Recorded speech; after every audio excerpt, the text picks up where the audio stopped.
When you hear AI in government, your mind probably jumps to sci-fi nightmares or just total bureaucratic chaos. But what if there's a better way? Today, we're going to take a look at how New Zealand is cutting through all the hype in building a really smart, practical strategy to become a world-class adopter of artificial intelligence. It's the question on pretty much everyone's mind, right? It's fueled by headlines and movies. But when AI actually shows up in public service, does it have to mean people are replaced and we lose control? Or could it be something totally different, a tool that actually empowers people? Well, New Zealand is betting on the second one.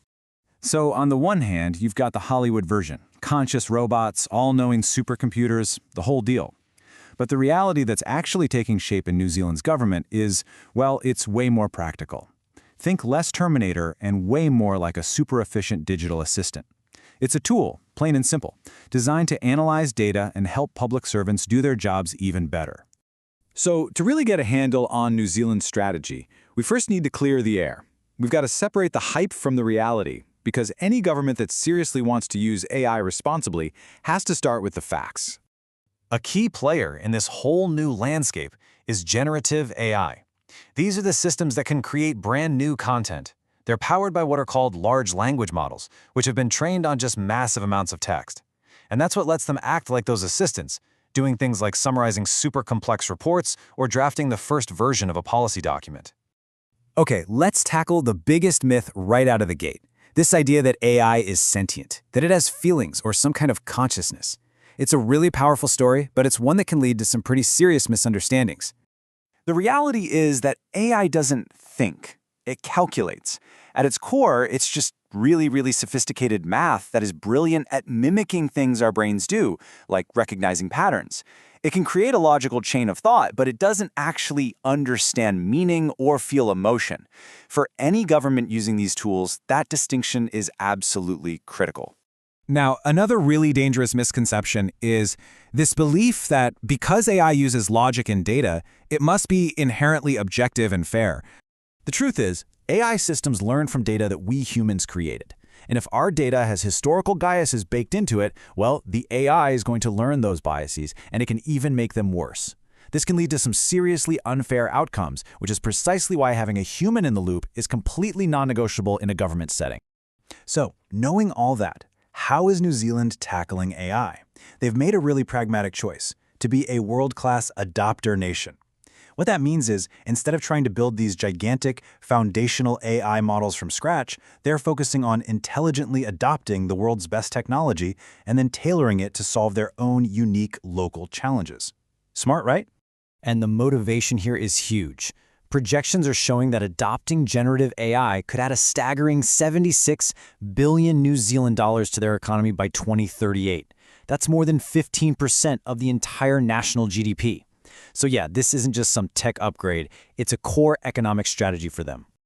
But, and this is a big but, this push for economic growth isn't a free-for-all. To make sure the public trusts this whole process, New Zealand has anchored its entire strategy in these 5 OECD AI principles. It's a framework that makes sure every single AI tool they use has to be transparent, safe, accountable, and most importantly, aligned with human rights. It's a foundation built on values, not just on code. Okay, so that's the theory. But what does this actually look like in the real world? Let's move from the principles to the practice and see how AI is already delivering real value for New Zealanders right now. Okay, check this out. In hospitals, they're using an AI medical scribe to help doctors in the emergency room. And look at that drop in documentation time, from an average of 17 minutes per patient all the way down to just 4. That massive efficiency boost means doctors can now see, on average, 1 extra patient every single shift. That's a real-world impact. New Zealand's tax agency, Inland Revenue, is another fantastic example. They're using AI to spot complex fraud patterns and even to summarize really dense tax law.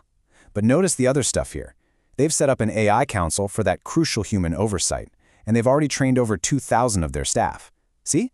They're not just plugging in a tool, they're building an entire AI-ready culture around it. It's also about using the right tool for the job. The Ministry of Social Development, for instance, uses simple automation for straightforward, rule-based decisions, like benefit reviews. This is totally different from the complex generative AI used elsewhere. And the crucial part is, any decision that needs human discretion or deals with a complicated case is not automated. This really careful, thoughtful approach is backed by some strong guardrails. New Zealand is building public trust not just with international principles, but by weaving its own unique cultural values and legal frameworks right into how it governs AI. A cornerstone of this is the principle of Māori Data Sovereignty. In this worldview, Māori data is considered a Taonga, which means a protected treasure. This means any AI system has to respect indigenous rights through these core values. For example, Kaitiakitanga, or guardianship, ensures data is protected for future generations and that Māori always keep authority over their own information. It's a really deep integration of cultural values into tech policy. Now, on the legal side, they've taken what they call a light touch approach. Instead of creating some big, restrictive new AI act, they've actually just built on existing laws.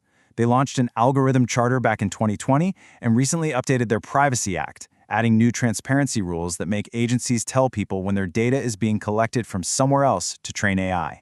And of course, to make any of this work, you've got to upskill your people. So they're training the entire public service with this two-step approach. AI masterclasses for the senior leaders to drive strategy from the top, and then foundational training for all staff to build AI fluency and confidence from the ground up. So, with this really strong foundation in place, where is New Zealand, or Aotearoa, headed next? Well, the focus is now shifting to the next wave of AI technology and building the infrastructure to stay right at the forefront. Get ready to hear this term a lot, Agentic AI. This is the next evolution. These aren't just tools that respond when you ask them a question. We're talking about autonomous assistants that can manage complex, multi-step tasks all on their own, from start to finish, like processing an entire invoice workflow or handling all the steps of onboarding a new employee.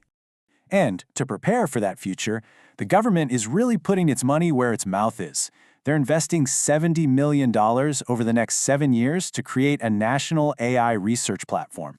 It's designed to drive innovation and support the growth of high-tech businesses all across the country. Which brings us to our final question.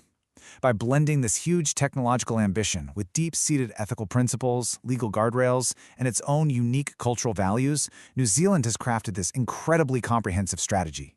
So, is this balanced, trust-focused approach the global blueprint for how governments should integrate AI?